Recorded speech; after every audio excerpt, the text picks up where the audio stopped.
Karimnagar gold shop చోరీ కేసులో ముగ్గురు దొంగలు దొరికారు. మరి రికవరీ సంగతి ఏంటి? చోరీకి వాడిన వాహనాలు, పేల్చిన తుపాకుల జాడ ఎక్కడ? మిగిలిన దొంగలు ఏమైపోయారు? అసలు పట్టుబడిన నిందితులు పిఎంజే షాపులో చోరీకి పాల్పడిన దొంగలేనా? పాత కేసు నిందితులా? ఇలా ఎన్నో ప్రశ్నలు జిల్లా ప్రజల్ని వెంటాడుతూనే ఉన్నాయి. పోలీసులకు సవాల్ విసిరిన చోరీ కేసు ఇప్పుడు పొలిటికల్ చిచ్చు రాజేస్తుంది.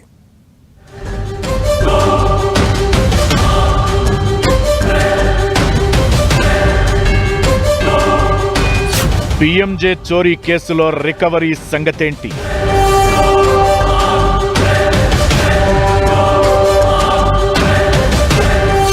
పోలీసుల కళ్ళుగప్పి సరిహద్దు దాటిన దొంగలు.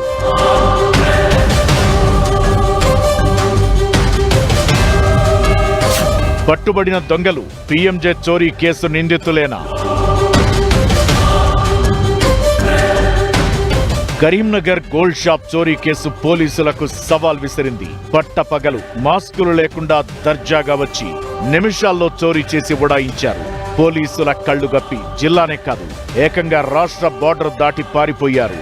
పోలీస్ బృందాలు 13 రోజులు గాలించి ముగ్గురు నిందితులను పట్టుకున్నారు. ముగ్గురు నిందితులను మీడియా ముందు ప్రవేశపెట్టి చోరీ జరిగిన విధానాన్ని సిపి క్షుణ్ణంగా వివరించారు. కానీ రికవరీ ఊసే ఎత్తలేదు. కనీసం నిందితులు వాడిన వాహనాలను గుర్తించలేకపోయారని, చోరీ సమయంలో పేల్చిన తుపాకులను కూడా సీజ్ చెయ్యలేకపోయారని విమర్శలు వినిపిస్తున్నాయి.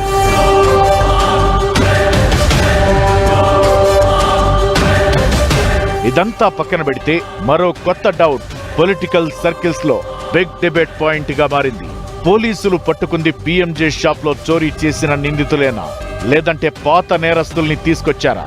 ఒకవేళ పిఎంజే షాపు చోరీ నిందితులే అయితే గోల్డ్ రికవరీ చేశారా లేదా? చేస్తే ఎంత చేశారు? మీడియా ముందు ఎందుకు చూపించలేదు? ఇలా ఎన్నో అనుమానాలు వ్యక్తమవుతున్నాయి.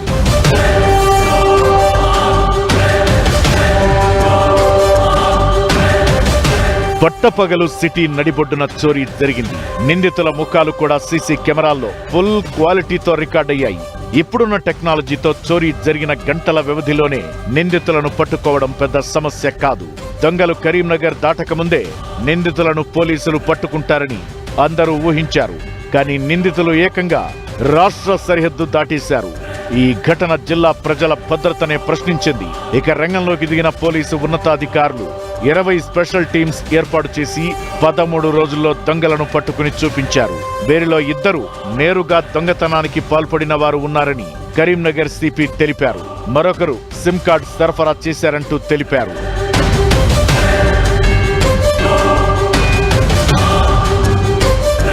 నిందితుల్ని పట్టుకున్నామని చెప్పిన పోలీసులు రికవరీ మాట ఎత్తకపోవడంతో ఎన్నో అనుమానాలు తెర మీదకొచ్చాయి. చోరీ కోసం వాడిన వాహనాలు, వినియోగించిన తుపాకులను కూడా చూపించలేదు. అసలు పోలీసులు అరెస్టు చేసింది దోపిడీకి పాల్పడిన దొంగలేనా, లేదంటే ఒత్తిడి తట్టుకోలేక పాత నేరస్తులను తీసుకొచ్చి మమ అనిపించారా అనే చర్చ జిల్లా వ్యాప్తంగా సాగుతోంది.